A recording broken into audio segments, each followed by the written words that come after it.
akhirnya ya itu tadi tercetus, gimana kalau kita bikin sekolah? Gampang banget ya ngomongnya ya. Ya akhirnya kita bikin lah step-step gitu, maksudnya rencana, kita buat rencana. Wah ternyata banyak ya, Masya Allah, yang harus kita yang harus kita lalui gitu, yang harus kita persiapkan untuk mendirikan sekolah tersebut. Akhirnya gini, kita mulai dari hal yang sederhana, bahwa kita memantapkan atau kita menyetujui bahwa yang namanya belajar itu kan banyak bentuknya gitu kan. Ada yang dari sekolah formal, ada yang misalkan kayak homeschooling, ada yang dia ikut sanggar gitu, belajar juga dong gitu. Nah, terus sekolah formal sendiri pun banyak jenisnya. Kalau dulu mungkin terutama TK ya. TK tuh kalau zaman dulu kayaknya harus yang kayak yang monotonnya di sini, misalkan dia harus belajar, tanda kutip belajar tuh di atas ada mejanya, ada pensil warnanya gitu kan, ada buku mewarnainya atau LKS-nya gitu. Padahal bagi kami yang namanya pembelajaran itu adalah mesti bermakna, mesti menyenangkan dan bermakna, karena sadarlah selama kita belajar di bertahun-tahun ini lah itu di jenjang pendidikan ini gitu kan, yang paling kita ingat pasti yang memang pelajarannya menyenangkan gitu ya bagi kita. Apalagi anak-anak gitu, kita aja yang misalkan kita kuliah kalau dosennya terlalu gimana gitu ya, terus pembawaannya kurang seru, itu biasanya pelajarannya suka lupa gitu ya. Cepet lupa gitu. Nah akhirnya gini, kita mikir gimana kalau kita langkah awal nih yang sederhana aja dulu, yang paling dekat adalah kita buat aja perpustakaan anak tapi dibuka untuk umum gitu kan. Terus dari mana nih koleksinya? Mikir tuh, sebenarnya awalnya mikir ribet. Aku pribadi sih tuh udah yang kayak mikir ribet gimana, wah nih kita harus ada tempat kayak gitu loh, terus fasilitasnya apa kayak gitu. Asli aku mikirnya gitu dulu. Kalau Kak Hani pas sama Kak Laila gimana pas awal-awal? Kalau aku sih mikirnya lebih ke ini sih, tempat dan tempat sih, lebih mikirnya ke tempat. Nah iya, tempatnya di mana gitu kan. Itu sampai kayak nyari-nyari gitu ya, survei. Survei. Iya. Jadi pas survei itu kita kan waktu itu bukan bikin sih, tercetus gagasan untuk yang abstrak inilah gitu. Itu pas Desember ya. Desember 2018 ya kalau nggak salah. Nah terus kan libur semester. Libur semester, Januarinya masih libur kan. Kita ketemuan tuh, kita ceritanya kayak nyari inspirasi, kayak survei juga ke salah satu taman baca. Tapi kalau taman baca ini untuk umum cuma berbayar, tiap pengunjung dikenakan biaya sebesar berapa? 30.000. 30.000. Iya, kalau pendamping, jadi pengunjungnya kan misal anak-anak ya. Nah, pendampingnya itu dikenakan biaya 5.000. Tapi kalau yang nggak ada anak-anak, hanya yang orang dewasa aja tetap 30.000. Iya, terhitung sebagai pengunjung utama gitulah ya. Nah, itu ada di daerah Cilandak, itu cozy banget, enak banget ya kan. Bagian bawah tuh, jadi emang anak-anak ya, dan emang konsepnya tuh rumah, emang itu di rumah gitu, kayak satu rumah gitu kan, ada ya disulap, dan emang suasananya rumah banget, ada kamarnya tuh digunakan untuk ruang menyusui ya, ruang laktasi waktu itu ada. Ruang menyusui. Itu sholat. Ruang makan juga bisa jadi ruang makan, laktasi. Bener. Terus ada lagi yang di garasinya tuh buat tempat ini prakarya, bikin bikin apa gitu. Itu di bagian bawah. Terus ada ada warungnya juga. Iya kan, jual minuman, jual buku juga gitu. Terus itu kalau bagian bawah kan khusus buat anak-anak ya ininya. Jadi dia dibagi jadi 3 kategori kalau nggak salah ya, lupa aku nih. 0 sampai 3 tahun, terus 4-6 tahun dan 6 tahun ke atas. Jadi lemarinya. Terus meja-mejanya tuh ya pendek gitu buat anak-anak lesehan gitu sih. Terus ada karpetnya, ada bonekanya, kayak gitu-gitu. Terus ada ininya di halaman belakang, tau gak, inget gak ada apa? Ada kelincinya. Iya, seru banget kan. Itu kita bisa sambil santai baca buku di situ.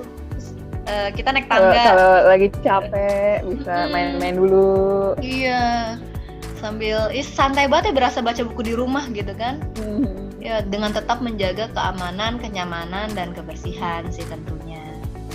Nah, terus ada lantai 2-nya. Di lantai 2 tuh ada ruang meeting. Gitu. Nah, ruang meeting itu juga sebenarnya di sekelilingnya ada lemari buku lah, banyak, ada buku-buku dewasa, ada novel-novel, ada komik-komik. Itu di atas letaknya. Pokoknya khusus buat yang remaja ke atas tuh di atas lantai atas. Gitu kan. Terus ada apa lagi ya di situ ya? Pokoknya asik banget sih kalau menurut aku. Gitu.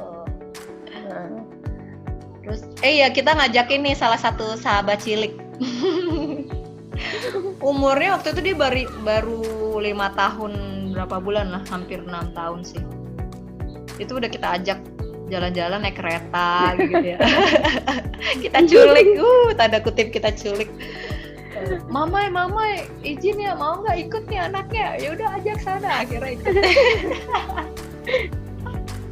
Ikut ke sana gitu kan, ke salah satu perpustakaan itu. Nah terus aku sama dia ke atas kan, kalian masih di bawah tuh. Aku lagi baca komik waktu itu, baca Doraemon, dia suka Doraemon kan, baca komik di atas, kita di bawah.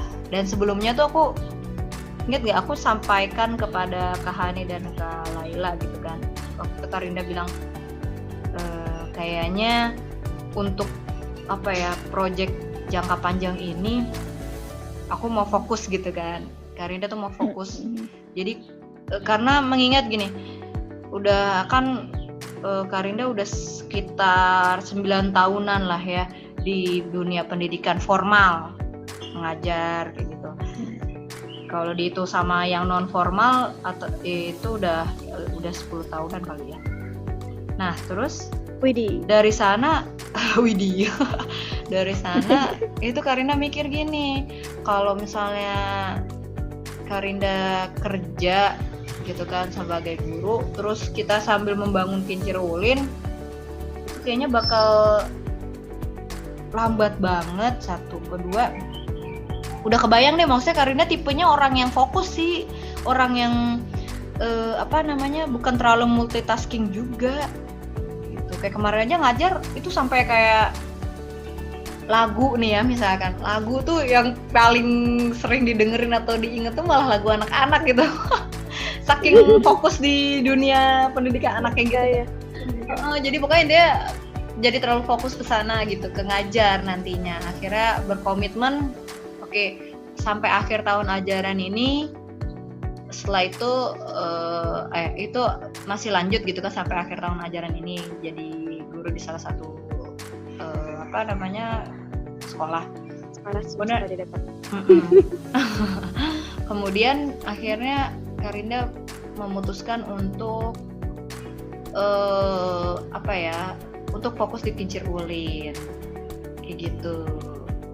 Nah, awalnya kan Karinda doang nih yang kayak gitu. Ya kan ya kalau nggak salah ya. Terus gimana ininya? Ya kok bisa nih Kak Hani dan Kak Laila juga ikut-ikutan nih malah fokus di Kincir Ulin gitu loh. Itu gimana ceritanya itu? Coba siapa dulu? Ya aku nggak nyangka loh beneran. Aku antara seneng sama khawatir juga gitu kan. Khawatirnya adalah kalian yakin? Aku kan agak nekat ya, agak kacau juga nih mikir kayak gitu. Itu gimana ceritanya? Ya kalau aku sendiri sih ya, Kak Hani sendiri waktu itu seneng banget kalau ternyata tiba-tiba punya ide, ada yang nanggepin gitu kan. Wah, ternyata jalan, klik. Terus ya pasti kan minta izin orang tua dulu dong. Untuk gimana nih kalau misalnya besok nggak lanjutin kontrak yang di sekolah yang sekarang kerja, tapi mau mencoba gitu kan untuk membangun mimpi ya lah. Cie. Terus boleh kan, pokoknya yang penting kan ridho orang tua dulu nih, boleh nggak nih Betul, gitu kan. betul. Insya Allah kalau orang tua udah ngizinin, jalannya dimudahkan gitu kan. Amin, insya Allah. Terus alhamdulillah sih tanggapannya positif. Oh ya udah bagus gitu kan. Terus juga apa ya? Terus juga ibu juga kan udah sering ceritain juga kan tentang dua orang ini nih yang otaknya sama gitu kan. Jadi yang udah tahu gitu kan, udah kenal gitu kan. Udah akhirnya ya paling ya itu paling kan kita terbentur lagi dari apa ya, modal gitu kan ya. Yang penting jalanin aja dulu kata ibu gitu kan.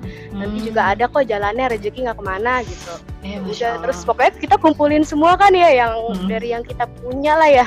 Pokoknya bener-bener pertama modal doa orang tua, modal kepercayaan dan nekat. Nekat juga sebenarnya ada perhitungan ya. Iya betul. Nah, Kak Laila gimana Kak Laila? Kenapa kok jadi memutuskan untuk fokus di Kincir Ulin gitu?